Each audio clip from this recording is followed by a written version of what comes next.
how's it going, guys? Welcome to Audio Addiction. We have a long time familiar face. He can say his name and what he does in the band. Hi, my name is Ernesto. I am a musician based out of Jersey City, New Jersey, and I was the former guitarist of the band called ENOX. Slight plug. Both of us were ironically enough wearing ENOX merch. So, listen, guys, you don't have to pay us. We didn't intentionally do this. I just want to say I put on this shirt and I was like, oh, I'm interviewing Ern.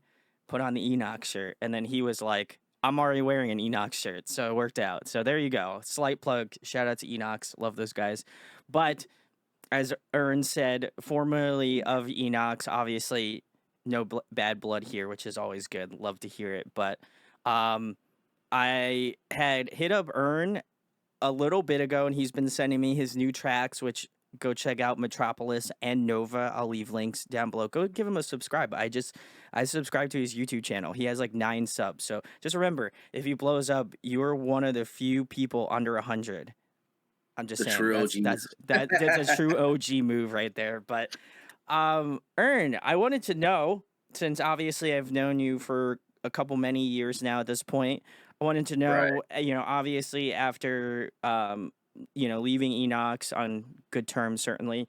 I know Mhm. you took a musical break a little bit. But what kind of made you want to get back into writing music, doing it under like a solo group, and maybe, versus joining another band or starting another group? Because oftentimes when I have like soloists on, that's kind of the question I like to ask, because I think it makes me curious as someone who interviews both like solo musicians as well as like bands.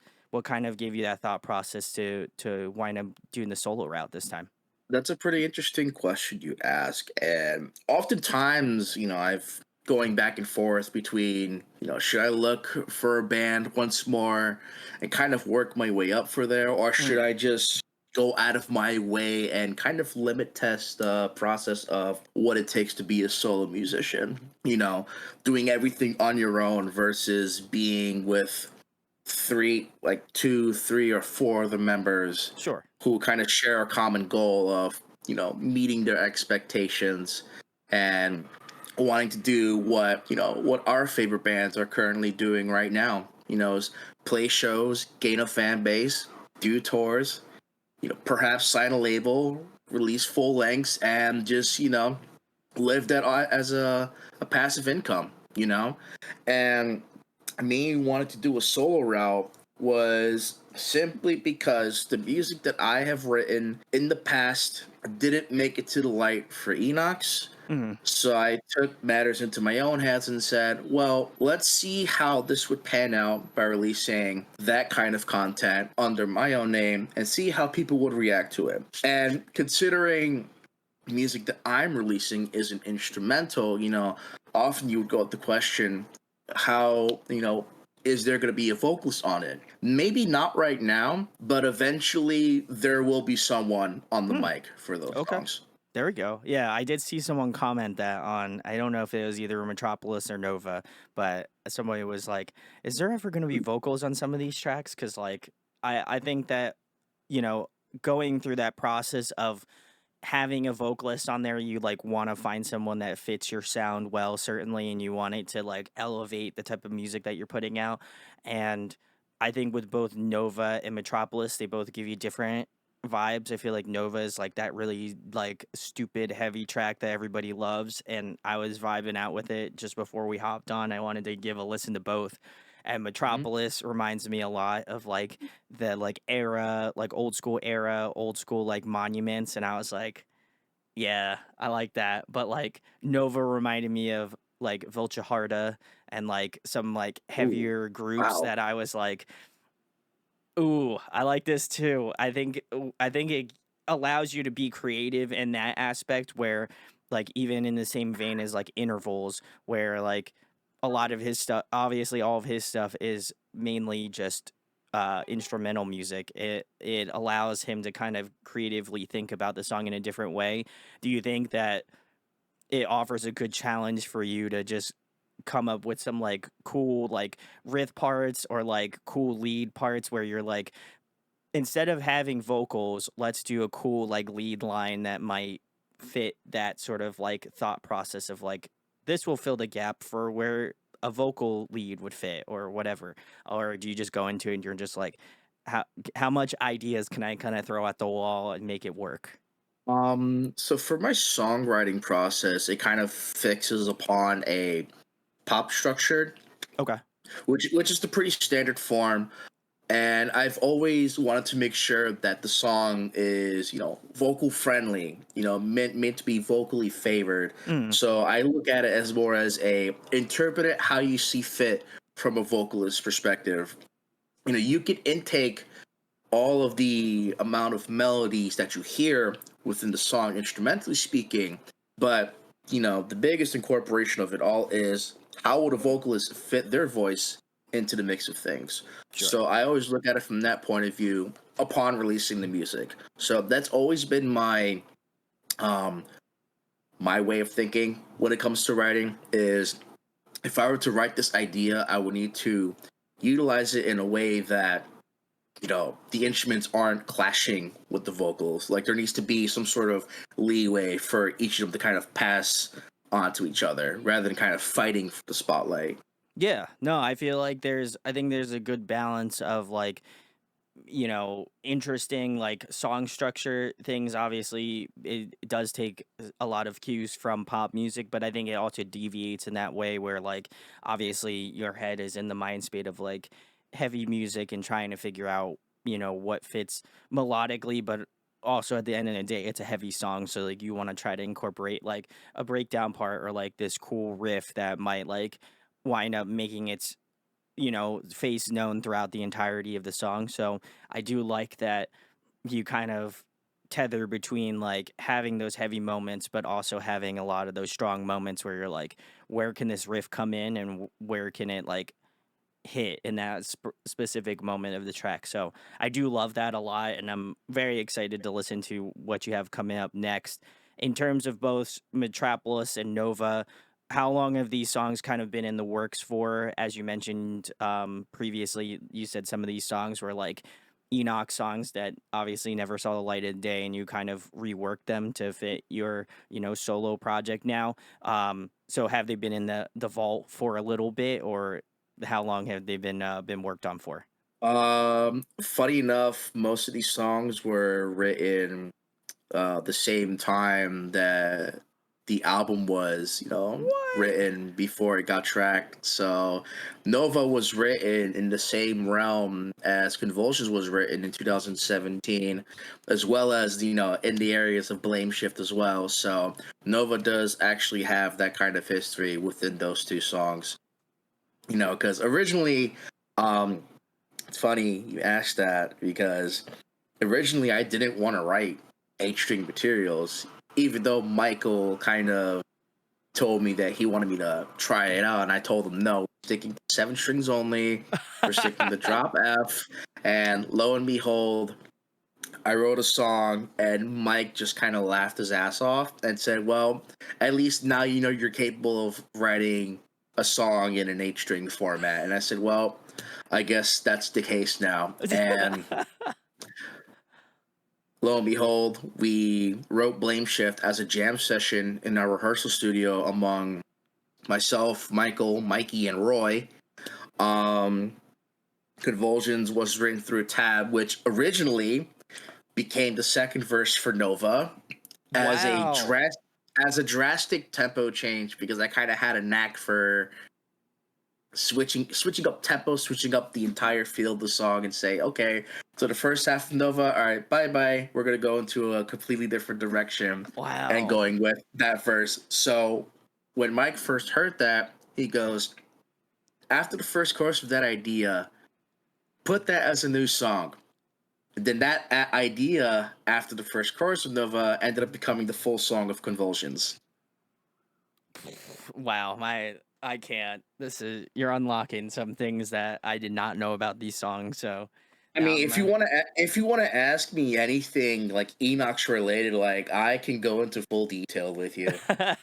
I'm sure you can. I mean, this we're here for you, Ern. But as much as I love the Enox boys, we'll maybe another time we'll delve into it certainly, For sure. but I think it's crazy that again some of those some of those writings during that time have kind of manifested themselves in like your solo stuff. And I know everybody jokes about having like that hard drive that has all of the riffs on it that you're like, I don't know if I'll get around to it, or I don't know if I'll make a full song out of this. And then like this is the true like peak manifestation. Like, no, actually, I did do that. This is the song. This is the riffs that I had that I stir. So just so everyone else is aware, you can do that. Just do it. It's gonna happen.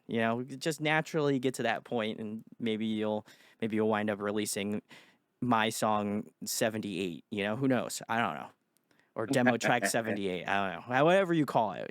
But it's cool to see that. And in terms of like releasing music now, are you currently in the process of like writing new material in terms of like what's being written now? Because as you mentioned, some of this stuff were like things that you had done when you were in Enox. Is there any material that you're going to be releasing coming up that is like material that you've come up with within the past couple years? Or I'm just curious. Um, okay, so with an entire music catalog that is in the vault right now, I'm currently in the process of recording a second EP. Oh, So I'm, willing to dish out every idea as much as possible, just to kind of get my content out there and say, this was the stuff that I've written in the past. So I just hope you enjoy just as much as I can.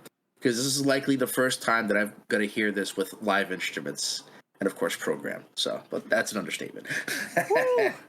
So basically, what you're saying, Ern, is that there was some of the stuff that all the stuff that you're releasing now was a part of previous projects or previous work, and then you're Right. saying that the second EP that you're going to be releasing, TBA, is going to be all new stuff that you're working on now-ish, quote unquote. I'd say, Correct? I'd say, I'd say majority of it, yes, Okay. are pretty much new. Yeah. There we go. How's that been? Has that been exciting for you to like? I'm sure it's equally as exciting to release the old stuff. Like, obviously, you have a lot of kinship towards it because it's like something that's been in the vault, and you're like, I need to get this out so I can like feel like the next phase of my musical journey can happen. But, how exciting is it to actually be working on new material as well? I'm sure that's a completely different excitement that, obviously, old songs can or cannot compare to depending upon how you look at it, certainly. I mean, it's always a refreshing feeling to revisit old gems and kind of bringing its way into the main roster. Not just kind of leaving it out in the dark. So incorporating that with new material that I've written, it's always gonna have this back and forth of I like this song. This song is my favorite. Okay, maybe I'll put this one back for now. Oh wait, no, I think I'll take it back, put it back, stuff like that. Um, it's always a great feeling to kind of hear them with like MIDI programming for the first time, and it brings all entirely new perspective compared to when you hear them in like Guitar Pro or Tux Guitar. It's an entirely different perspective of like how you perceive the audio and the quality of it. So just take it with a grain of salt and just kind of hope for the best, honestly, because you know, I'm always going to be proud of what I release, Sure. Yeah. instrumentally or not. So, I just hope that my friends, family, and fans alike can enjoy it just as much as I can. Yeah, I think I'm excited about it because again, I loved Metropolis and Nova as well. So I think for me, it's like exciting to know that some of the stuff that has been in the vault is going to be like unleashed and be out there. And like, obviously, I've known Earn for a bit, so it's like a little bit of like nostalgia, a little bit in that way. But I also feel like it makes me excited to kind of listen to what you're currently doing now and how much it differentiates, because like I think people's like musicality and like the way that they like view things obviously changes over time. And so like obviously riffs and things that you enjoyed during that time period may not reflect what you're currently going to be releasing in terms of what your new stuff you're listening to. So it's always cool Mhm. to see like that juxtaposition of that and like see how much you've grown as a guitar player as well. I think that's also really exciting for me, because Lord knows I can't write a heavy riff like to save my life. So it's nice to like see someone just like show off their talents, in the nostalgia way, like I love this and I'm gonna love it, but also like looking towards the future and being like, okay, this is what he was doing back then, like a couple years ago. What's Earn gonna be doing what's gonna be currently released? It's gonna be completely different. So I think it Right. makes me very stoked on it as well. But in terms of people who haven't checked out your stuff, Ernesto, what songs would you recommend to new people to listen to first? Obviously, you have Metropolis and Nova out now, but if you'd like to spill the beans on maybe another song that you're excited for people to listen to, do you have any that comes to mind? So I guess on the ENOX catalog off the album Euphoria, the two songs that kind of represents my heaviness and then my melodic side would be, obviously Blame Shift and the title track Euphoria. Oh, okay. What about for your solo stuff? Do you have a preference for one of either Metropolis or Nova? So I think Metropolis kind of suits my writing style more than Nova. Okay. Because I feel like I sometimes struggle trying to maintain the heaviness in a linear route because I do kind of alter and try to find melody, kind of make it work in a more sensible direction. So, writing Nova in that manner, um, it kind of gave me a little bit of time to finish it. It didn't become a complete song until 2022. Ooh, okay. So it only had a verse and a chorus, and then when it cut off into convulsions, that's where it stopped. And I haven't touched it since 2017. Ooh. So you come 2022, 5 years later, I ended up writing the whole thing by myself and just kind of writing whatever kind of makes sense to me. So ended up writing all of that. I think I had to listen a good amount of Spirit Box environments to just kind of get it out the way to like kind of emulate their style of writing, if you will. Yeah.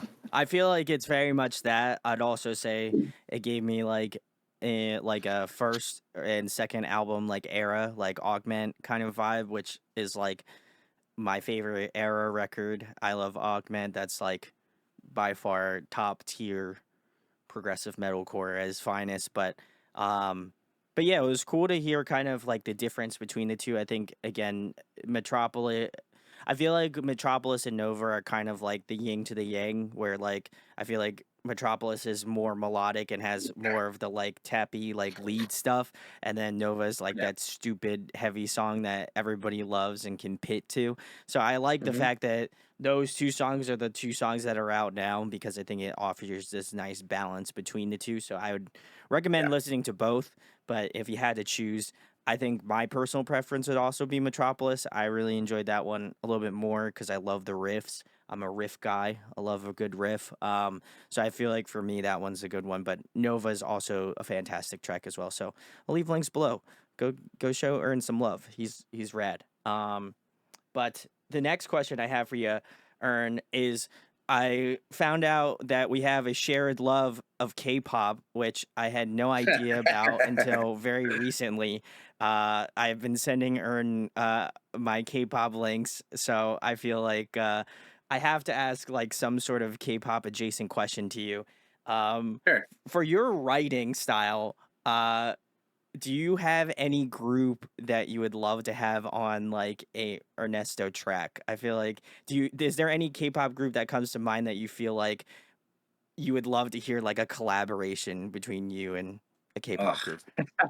group? That's a pretty loaded question because I like know, but there it seems it, interesting it, to me. it, it's because there's such a huge influx of like girl K-pop groups mainly. So I don't really get to listen to a lot of male K-pop groups.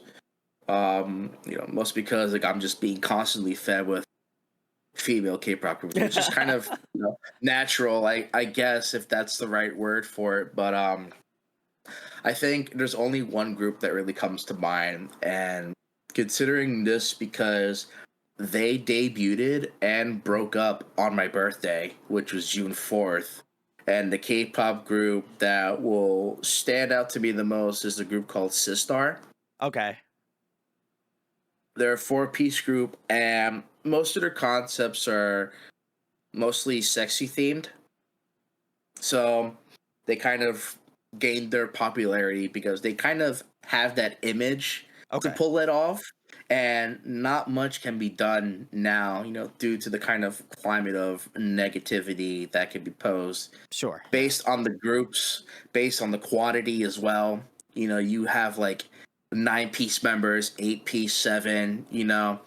I don't think having a kind of like sexual appeal could really fit that narrative among those numbers, because then it just kind of pulls this kind of whole dichotomy of, oh, if these seven could do it, then why can't these four do it? And it just kind of throws this whole like awkward positioning of, oh, just let them do what they want, but like they can't really make the calls because that goes towards like, I don't know, the label management.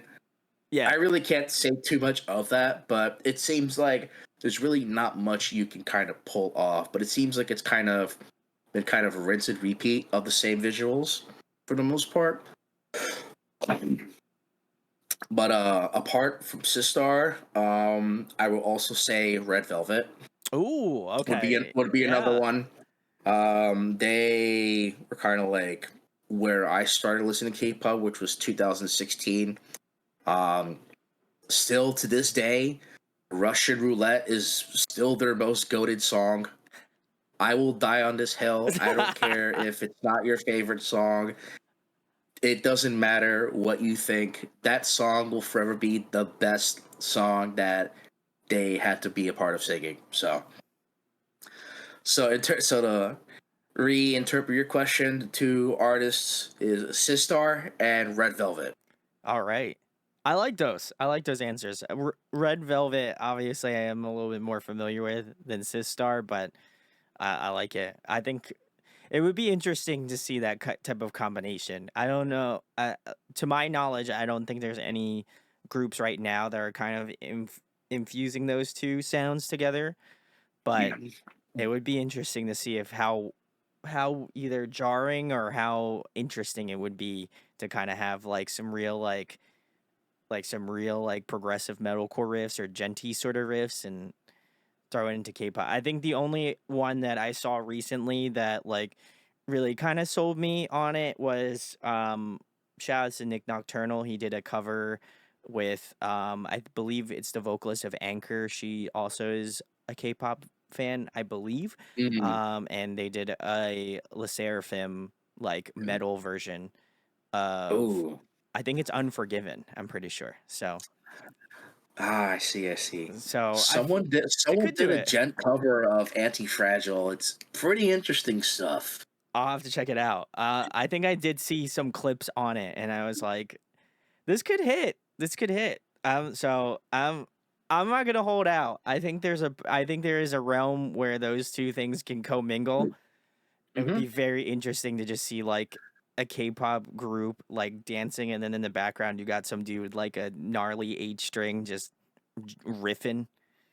That'd be pretty hard. I feel like if there's one K-pop group that can kind of pull off that style, would be Dreamcatcher. Oh, Because like they kind I of love like them. because they blend those sounds together and it works out for them. If you Oh, put them in the gen setting, it's like it's balls to the wall. Sky's the limit from there. You know, it's more of like when it comes to the breakdown, that just becomes a freestyle at that point. oh, that would be nuts.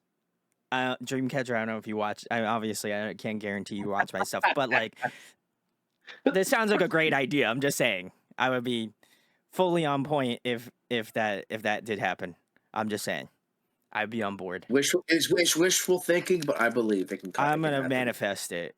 Ernie and I are manifesting this right now. We will manifest I this love it. very moment here. Woo! Don't tempt me with a good time. That would be amazing. You You heard it here first. But yeah, thanks, Ern, and also obviously giving me some good recommendations as well. You had given me like quite the list of groups to delve into, so we've Oh done yeah, I we've did. done I a lot. forgot about that. You sent me a lot, so I know. I've been chipping away. I've been chipping away, but That's good. That's good. it's been difficult. So, but I can imagine. the next question I have for you, Ern, is you know, who are you currently listening to now? Who's kind of like inspiring you as you're, in the process of writing new material? I imagine. Are there any types of groups or bands that you're listening to that really just have been influencing your writing currently? So the new Tesseract album came out Mm, last month, titled War of Being. And they've been my favorite band since Alter State was released yes. 10 years ago. So, and then listening to their first full length, One, which came out 3 years before that. So, listening to Tesseract has always been my, frequent rotation of artists that I listen to. Another artist that I listen um, she goes by a K-pop artist named Jessie. Okay. Yeah, she's a solo artist. She's leads more into kind of like the K-pop route of things. So she's pretty badass. I fucks with the vision. That she's pretty big there. So she's having a blast as usual. Of course, listening to Twice, which Oh, I think is like everybody's like biased group right now. I love Twice. So Shout outs. Twice, Blackpink, even the Cosmic Girls, which their acronym is like WJSN. Um, and I think another band that I've been listening to lately is, other than Spirit Box, there's this band Yeah. that Roy introduced me, is a band called Kadinja. Oh, They're based nice. Yeah. they're based out of France, and their song GLHF, which I pretty much emulated like their muted picking riff on Metropolis. If you can notice the similarities, that's pretty much kind of where I got that from. So kudos to Kadinja for writing some insanely prog music for that time. I appreciate y'all. That's awesome. I So love that. I also am a huge Twice fan. I just literally a couple days ago picked up Ready to Be on vinyl. It was in Target, so oh boy really? added Oh it. wow. Yeah, I had to. Oh Yeah. okay.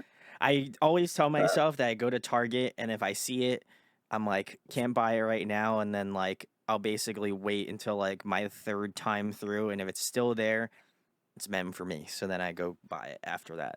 Show a little restraint, but I'm there. But yeah, I love you know, Twice. you know you've made it internationally if you end up on Target. That sure beats me. Yeah, 100%. I also will agree. I also have been delving a little bit more into Blackpink as well. I don't know if we'd ever cover them on the show or not, but I wanted to give them a listen because I know they're obviously just like trend. They're like one of the biggest K-pop groups out there, other than like a BTS. So it's cool to see like the juxtaposition of like a large group and then like a smaller group that like obviously still has a great fandom but like is a completely different fandom than obviously a Blackpink. So but it's been fun, and I kind of am in the same like lane as you, Earn, where I'm like listening to a bunch of K-pop groups, and then I'll listen to like K-pop adjacent stuff like a Keshi or like a Joji or like a Rich Brian, Yeah, and then yeah, yeah, and then I'll yeah, yeah, jump over all the way to the opposite side and I'll listen to like some like stupid heavy music like Tesseract and like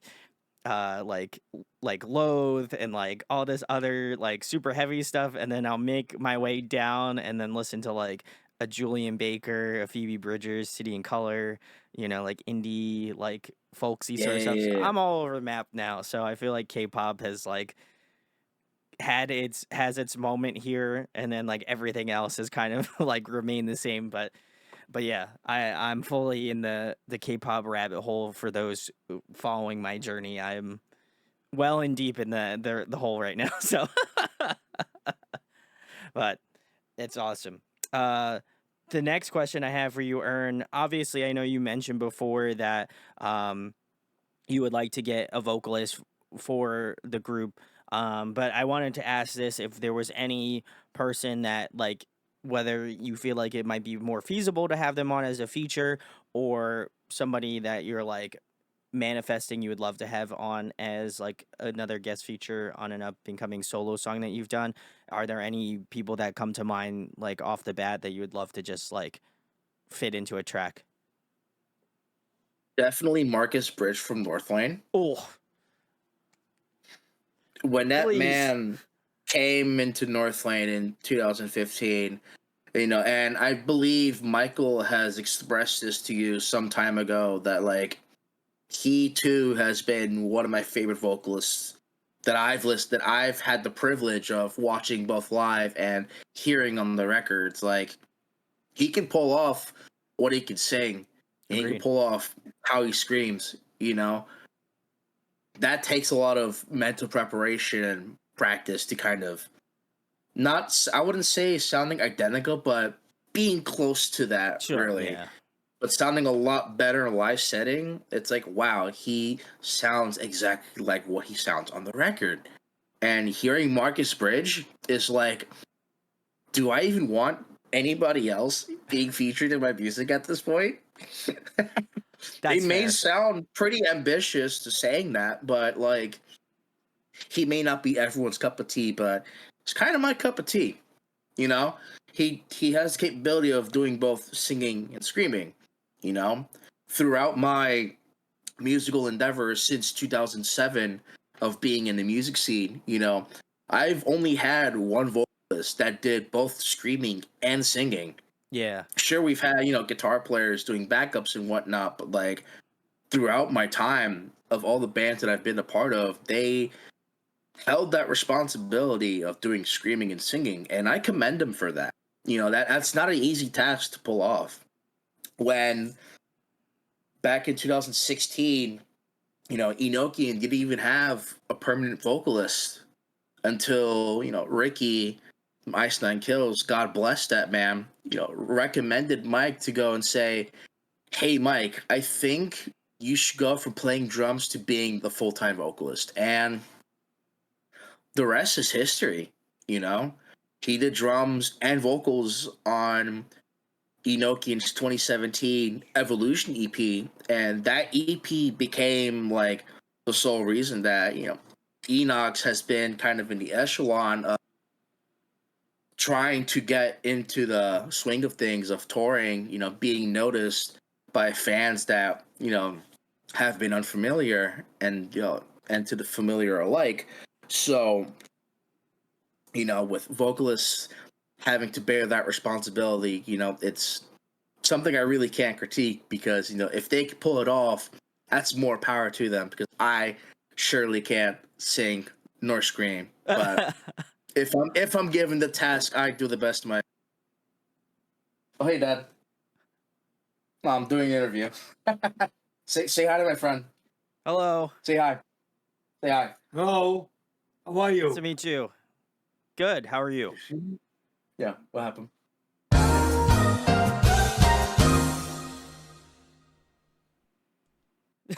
Sorry about that. That's all Yeah, a reason why I don't work from home because that happens good. one too many times. So That's awesome.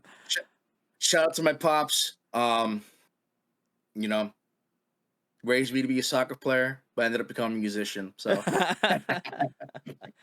There we go. Shout outs. so back to the question. There's actually a few of them apart from Marcus Bridge. Two other people. One I personally worked with, and one that I'm also friends with. Obviously, I wouldn't mind working with Michael Gavares again. Like, I've been with that man since 2015. Everyone knows who he is, in the scene, Oh yeah. and people outside of it, are well aware of what he's capable of doing.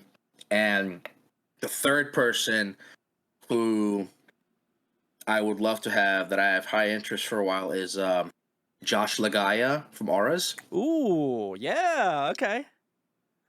Him and I have been good friends since 2016. We actually played a show together at Trenton at the Champ Bar and Grill. Hey, When they were on tour with Moontooth and Tooth Grinder. That is a throwback and a half. woo. So I keep getting Snapchats and Facebook memories of that show on this month. So, got to give that reminder out. So shout out to Josh. He's an absolute homie. And shout out to Michael, who, is more of a brother to me than anything else. Aw. Love Mike too.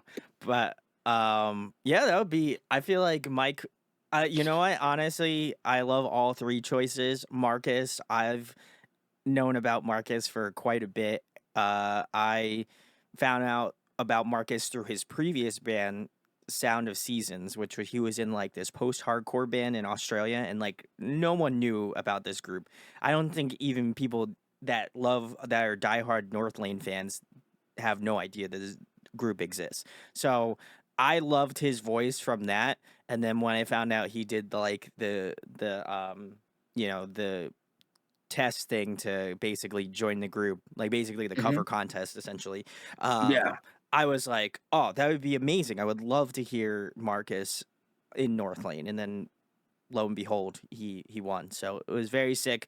Marcus would love to have Marcus on one of your tracks. I feel like I would be crying because it would just be such an amazing track. Because, like you said, he does the screaming, he has singing, and he's just an all around great talent. So I've had the privilege of seeing North Lane live before with Marcus, and it's such a cool. He seems like such a chill person. So it'd be really cool to hear him on that. Obviously, love Big Mike. He's my homie, big dude. Love that guy. Would love to hear that. That'd be a nice little throwback. So, Mike, if you're watching this, do it one more time. For the homies. I'd love to see if that would happen. And obviously, got to save the best for last. My brother, Josh. I love Josh. I just had Josh on a couple months ago. And Josh from Auras. Auras is like one of my favorite underrated progressive metalcore bands. If you haven't checked out Auras, go check them out because they are hardly slept on. But they fuck. Josh, they fuck hard. They are amazing. They're so sick. And Josh is such a homie, so I love Josh. So Josh, if you're watching this, please work with Ern for the love of God. I have to scream? I'll scream it from a mountain if you want. I'll do it. So just do it. I know you will, because listen. I would be so stoked if all three of those vocalists were in one massive Earn track. I'm just saying, let's make it happen. I think that would be really sick. That's my 2 cents, but I love that. So all three, let's go. I want you to tag Earn on Instagram, and then also tag Marcus, Michael, and Josh, and then type collab ? And again, I've been on the internet for a long enough amount of time, so if it's on the internet, there's a pretty good chance it could be real. So let's make it happen. I feel like that'd be really tight. But the next question I have for you, Ern, is another fun one. I know I've had you on a couple handful of times, but I'm gonna make this one a little bit more difficult for you. So, if you were to compile a musical supergroup, who would be in your band? All right. I think you can do it. I got faith. All right. So it's gonna have 2 vocalists as the front men. 2 vocalists. Okay. I like this. So I like to call it as a NFL depth chart. Basically, I have the primaries and then I have the backups. Ooh. Okay. So, okay. This is hot. I like this. My 2 front men is Marcus Bridge from North Lane and Dan Tompkins from Tesseract. Ooh. Up front. Let's go. The bassist would have to be, I would probably say Nolly from formerly of Periphery. Let's go. The man has his own library out now on Get Good Drums. It's nuts. No, I'm not being. We're not being sponsored by GTD, hey, but if you want to sponsor us, that'd be sick. Or more specifically, Earn. I would sponsor. love for more free plugins, drum plugins specifically. Send it. But Nolly on bass. Guitars are always the toughest ones for me because as a guitar player myself, I always put myself out of the equation when it comes to these questions. So when it comes to band performances, it's always either the drummer or the vocalist that stands out the brightest when it comes to live performance. So if I were to pick two guitarists, that obviously isn't me. It could be though. I would say JB Brubaker from August Burns Red. Yes, please. And then I would have to say, oh my god, I'll have to say Mike Stringer from Spirit Box. Ooh, I like these. I like these picks. Did you pick a drummer? I don't think you did. No, I did not pick a drummer. All right. Round us out, baby. Man, there's so many phenomenal drummers. It's like from close friends to listening to bands that have really extremely talented drummers. My first string of choice is Nick Peterson from Northlane. Oh, that's a great pick. I love that. That's on point. I feel that his drumming can really match with JB's playing style and Mike Stringer's. If you were to put them in a collaborative form together, I feel like he's Charlie and Ollie, yeah. Oh, and then you got Dan Tompkins and Marcus Bridge up front. So like we're going for an emotional ride. We're cooking. I love that. All right. So now we got my starting lineup, right? Okay, What's the secondary? Now we got the secondary, okay. all right? All right, let's rock. All right, what would This that be? one, the backup is gonna have one vocalist and one guitar player. The front man's gonna be Michael Gavaris from ENOX. The guitarist I pick for this backup is gonna be Josh Lagaya from Auras. The former guitarist of Auras. Oh my god! Holy now shit! the vocalist. I love this, man. As someone who is a fan and also a good friend of Josh personally, hearing his work for like the past 10 years, it's otherworldly. Agreed. And frankly, I really can't pull off what he plays because of his intricacies in his writing is unparalleled, is unmatched. If he wrote it, I'm not playing that. It's too good. That's true. He does have like an incomprehensible amount of riffs in there. I love this is like an album I go back to very frequently, but I love going back to Binary Garden. I feel like that is a heavily slept on album, so I would highly recommend if you haven't checked out Binary Garden from Auras, go do it. It's like a great emotional ride, like lyrically, but I also think like riff wise, some great riffs in there for sure. I also want to recommend you for listening to their first two EPs. Those are also great before too. They wrote Heliospectrum. Those were like the most aggressive things I've ever heard from that band out of Canada. Are you kidding me? You're gonna get away with that? Nah, not on my watch, sir. Like we can't import this into America. That's definitely not it, Chief. But oh man, fantastic band. I love them. Shout out to Josh. Okay. Michael from ENOX, Josh from Auras on the guitar. That's a good secondary. That's a good secondary too. Oh, and he'll also be the backup vocalist too. So now for a bass player, now this is where it gets interesting. All right, because everybody's go-to is always going to be who's like really well known. But I'm going to pick someone that isn't really like like the hottest thing in the market. I got you. But it's still like a really relatively known bass player. So this bass player has to be someone that stuck out to me like a sore thumb, but can definitely bring the groove out of any situation possible. And it's Amos Williams from Tesseract. Oh, yeah. Okay. Yeah, he's oof. I love his bass riffs. Now, you got Amos and Josh doing the writing together, and you got Mike up front. Like, I'm ready to hear the story. I'm ready to see, what's being thrown in the Lord of the Rings music soundtrack. You know what I mean? Like, greatest movie of all time. We'll Die on that hill too. Oh man, this is sounding wild already. And to finish it off on the drums, so Nick Peterson's on the starting lineup. Yeah. So, which means the backup has to be just as good, just as phenomenal as Nick. Could be better, maybe. How are you feeling right now with this roster? I think it's sick. I like the first and second string. I'm trying to think who you're gonna pick for the second pick. For the drums? Yeah, for Oh the man. drums. Man. There's again, dude, like there's so many drummers up in the echelon that's very high profile, top tier drummers, ranging from metalcore to like progressive metal. And I think it's fair to say for me, I think the drummer that could fit that will probably be Matt Halpern from Periphery. Oh, I like that. I like that choice. Honestly, when you said Matt, I thought for sure I picked the right Matt. And the Matt I was thinking of was Matt Griner. I was like Ooh, I was like man. we were in the same I was like a 50-50 split. I was like, it's either gonna be Matt Halpern or it's gonna be Matt Griner. So I was wrong, Well, but there's, that's there's okay. also Matt Garska from Animals And as Matt Leaders, but Garska. It's just a Matt thing, I guess. Matt.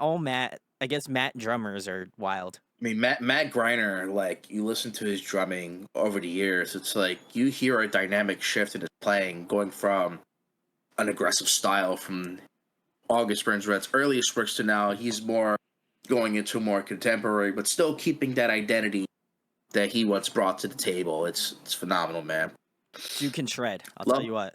He What were could you play gonna say, them Aaron? kicks for. He could play them kicks for 2 minutes straight and not get tired. He's So bonkers. yeah, that's my NFL depth chart of musicians starting in secondary lineup. There you go, boys. I love that. Those were some first and second string, man, are wild. I love it. These were kudos on the picks. Those are some good ass picks. I love that. Shout I outs. tried. I tried. Crushing Yeah. it, crushing it, Ern.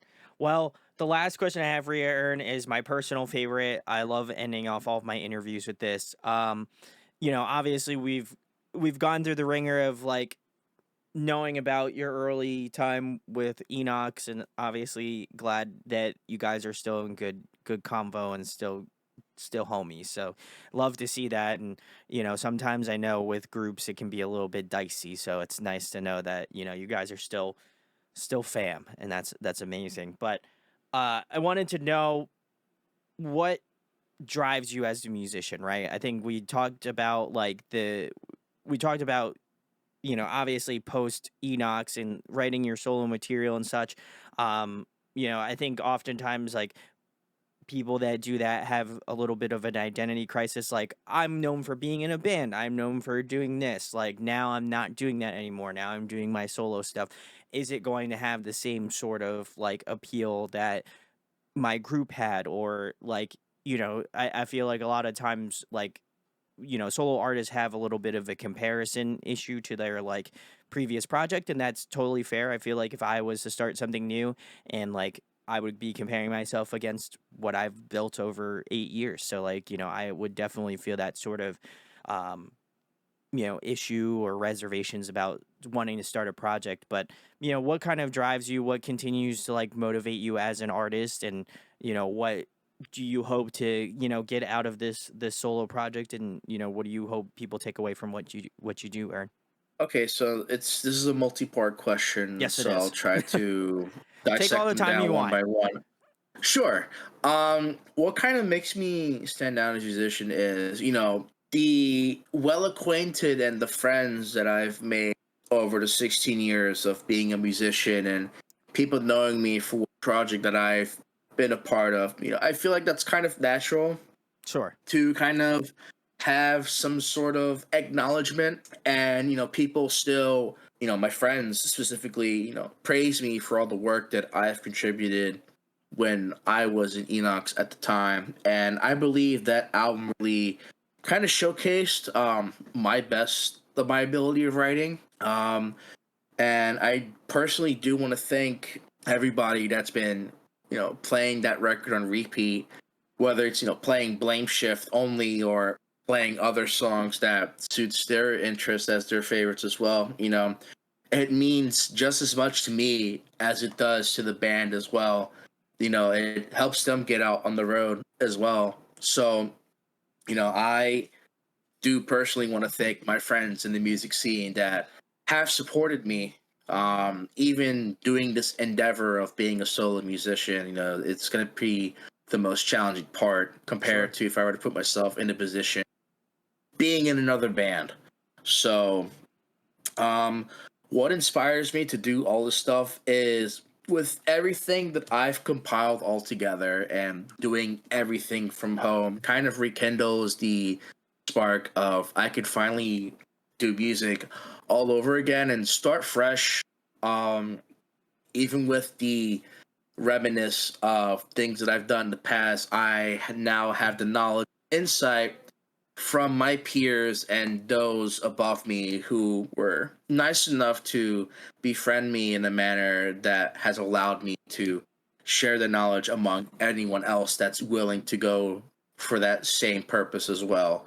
So it's always about working hard on yourself so you can be the better musician that you want to strive for it. And Sure. I Yeah. believe I can speak for that for every musician, every local band in New Jersey, I would say specifically because, home is where the heart is, and Jersey is where all my homies are from. And we will all die on this hill of being the best of friends to cherish within these past almost 10 years of knowing each other, which I think it's incredibly impressive to say the least that we've um, extended our endeavors this long and still be able to kind of go out of our way from 9 to 5s just to perform something that we really enjoy doing.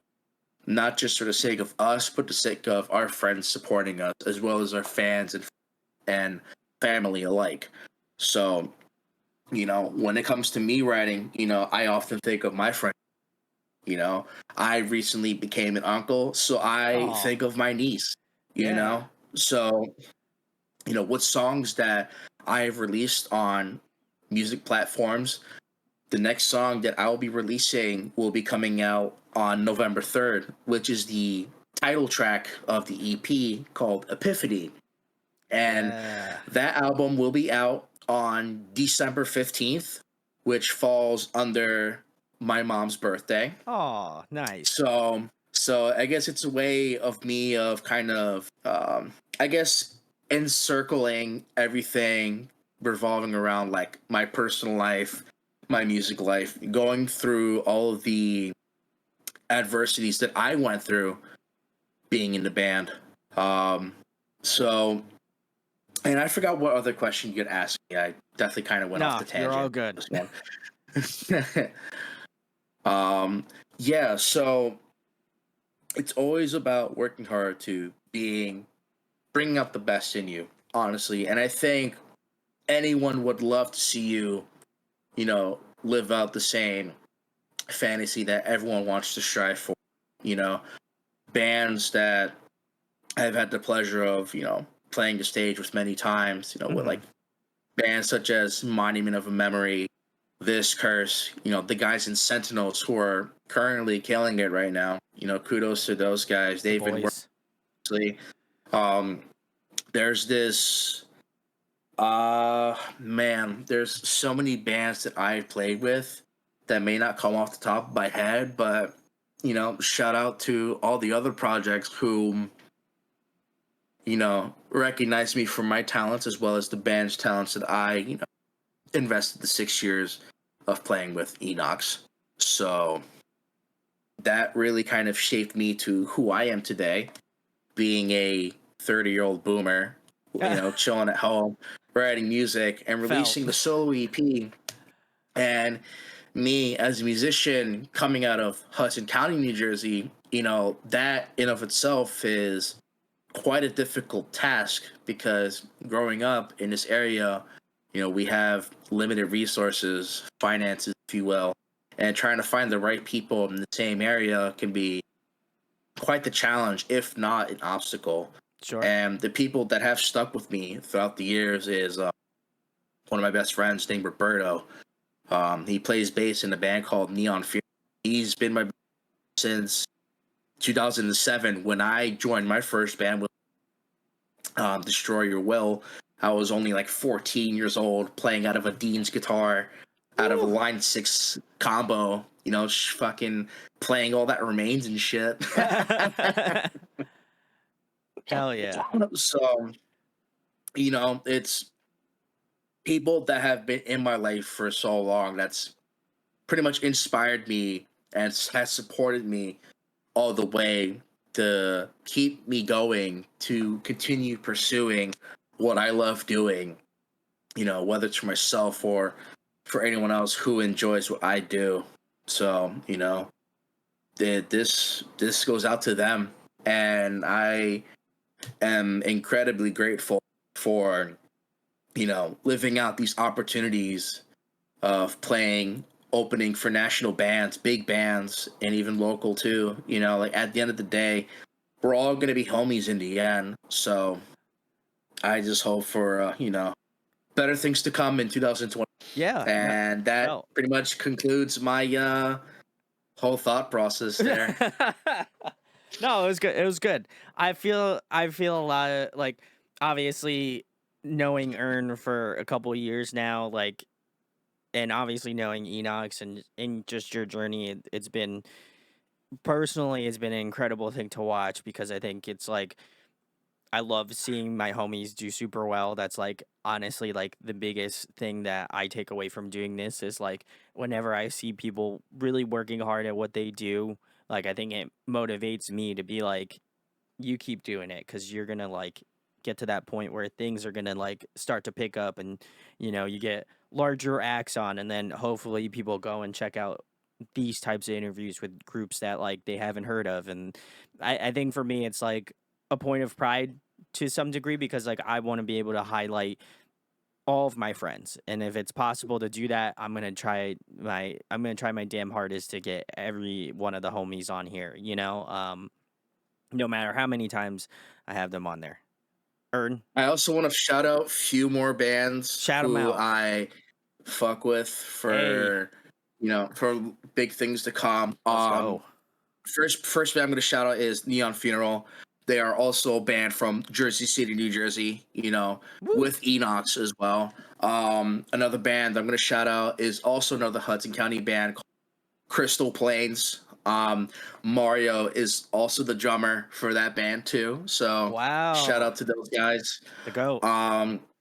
Third band is a band which 3 of the 4 members live in Colorado, called Levitated. I love those Yeah. guys so much. Shout outs. The They boys. they are the ultimate homies. They've been there with us since 2016 when I had hair at the time. For some reason, they always come up to me and show me a photo of me with hair. So that's kind of like a huge nostalgia factor, but it's also very humorous of them to do so. So I do appreciate those guys. Corey, Dylan, Johnny, and Drew. So shout out to Levitated. And last but not least, our homies from Toronto. You know who they are. The homies in the Northern.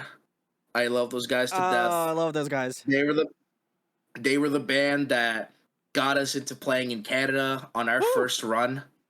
And that experience was just incredibly surreal. I do want to thank Eric for giving us the hospitality of letting us stay in his place to sleep for a couple days. Aw. My boy. Definitely give a shout out to those guys, Adam, Jordan. So, and yeah, man, I love those guys to death, and I'm glad to be able to keep in touch with those guys on the regular. So those bands are the reasons, as well as bands that I've shouted out prior to, are the reasons why I'm still doing what I'm doing today. And of course, ENOX. But I mean, that's kind of a given, bro. Like, come on, dude. We Come repping on. those. We repping the boys. Jersey City represent, man. Hey, Like, yo. this is as Hudson County as it gets. I'm telling you.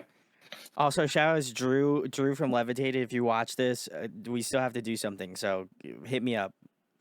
You should also move to Colorado too. You probably should move to Colorado, considering your band's in Colorado. But yes, also shout out to the Northern. Love those guys. Big Canadian love to those boys. I love those guys so much.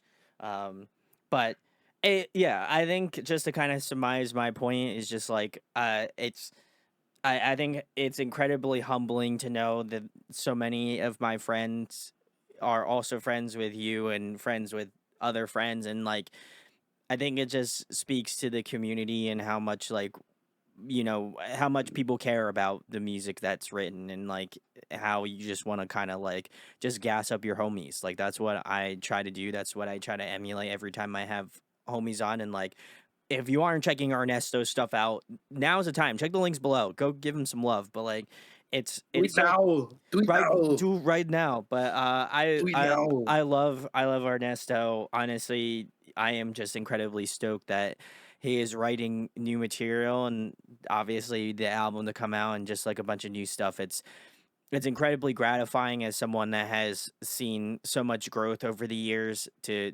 finally see it all come to fruition. So, very, very stoked, very excited. And Ern, you can tell the people where they can find you out on social media. Obviously you kind of said what you have coming up next, but if you want to reiterate it, go on ahead and all that jazz.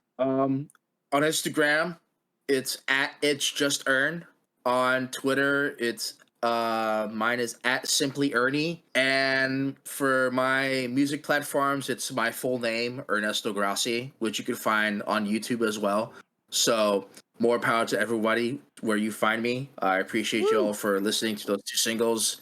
Y'all mean the fucking world. So goes out to my family and friends. Appreciate y'all. There we go. Well, listen, if this isn't me about to just riz up Ernesto, you know it is. Ooh. But please go check Ernesto out. If you have not yet, go give Metropolis Nova some love. There will be links down in the description along with all of his social media and his YouTube channel. Make sure to give a subscribe. I mean, listen, if you are into heavy bangers, then this is the guy for you. So please go show him some love. As well as that, if you enjoyed this interview, make sure to share, like, subscribe. It goes a long way.